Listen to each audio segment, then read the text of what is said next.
As we continue to inch closer and closer to the inevitable release of the hotly anticipated Mortal Kombat 11 expansion DLC Aftermath, we here at Gamingbolt have also been inching our way through a series that takes a much closer look at the characters who have shaped the story so far. In examining these characters' motivations and better understanding their histories, we can thusly experience the upcoming DLC as well as eventual sequels in the MK franchise in a deeper, more foundational way. To further add to our collective understanding of the Mortal Kombat story through learning about its most prominent figures, today we'll be taking a closer look at Kronika, a character that, despite just emerging in the MK lore very recently, has in fact been a part of the picture for a very, very long time.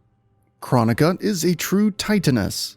She is a creature that handily outranks everyone, as she is no less than a keeper of time and architect of all destinies within the universe. This is a role that would normally keep her behind the curtain, as she continues to pull the strings of life and maintain all events of time at her whim. For many eons, she was just that, a silent actor who worked undisturbed and largely uninterested in the petty squabbles and events of lesser creatures outside of the bigger picture. She is a master manipulator of all the events of the universe and is on a never-ending quest to reach her idea of perfection within them. Despite us only knowing of her existence for a short time, Kronika has always been there, back long before the events of the original games, all the way up to now, scheming out her desires and playing everyone for fools from behind the curtains.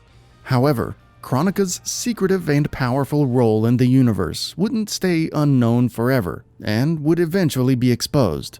As we learn in Mortal Kombat 11, Kronika is also the mother of Shinnok, as well as the mother of another new character, Cetrion. As the events of Raiden, Liu Kang, and other Earthrealmers and their conflicts with those from Outworld escalated over the last many years, and Raiden would eventually be corrupted by the darkness of Shinnok. These events would eventually lead Raiden to kill Shinnok, Kronika's son. While Raiden killing somebody certainly isn't a huge problem for Kronika in any normal circumstance, this time it was different. Kronika had been maintaining a delicate but effective balance between her two children, while Shinnok would endlessly tear away at the fabric of morality and order with his desire for control and dominance. Cetrion would continue to push back in favor of justice and coexistence. These two would use various means to achieve their visions of what they wanted the universe to be like, and would be in a constant state of never-ending conflict with one another. Yet, neither of them would ever totally win or lose against the other.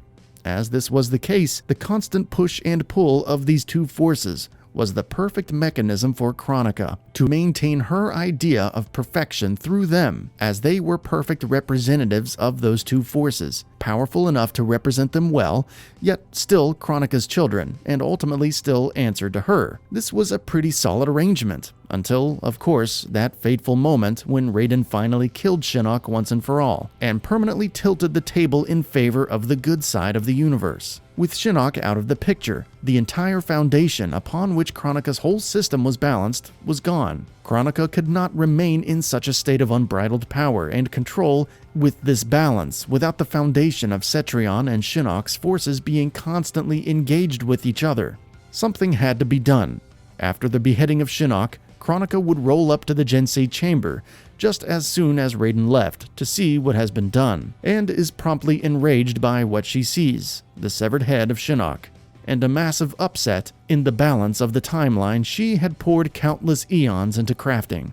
In order to turn the current timeline into what she wants and defeat all who stand in her way, Kronika soon aligns with Shao Kahn, his horde of followers and warriors, members of the Black Dragon, and D'Vorah, and Collector. Despite the many disputes and differences these figures have with each other, this alliance was necessary for Kronika to reshape and rebalance everything back to how she ultimately wanted it. Kronika then goes to the Fire Gardens to speak with Raiden about his actions and her plans to correct them. As you might expect, the two do not see eye to eye here.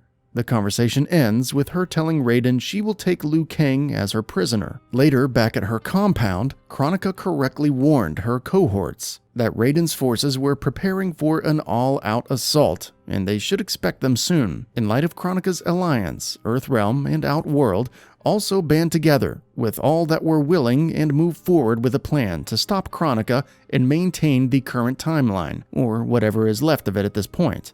As the forces of Earthrealm approach, Kronika summoned her minions, the now revenant undead Kung Lao, Jade, and Katana, to command the Netherrealm army in the final defense against Earthrealm and Outworld forces, especially Liu Kang, who has at this point merged with Raiden's physical body. In desperation, Kronika casts a temporal reversion back to the start, causing a widespread distortion in the invaders as well as her own army, except for Liu Kang, who, as a result of the merger, is immune to Kronika's tricks. Her revenant minions attacked, but they all ultimately lose to Liu Kang.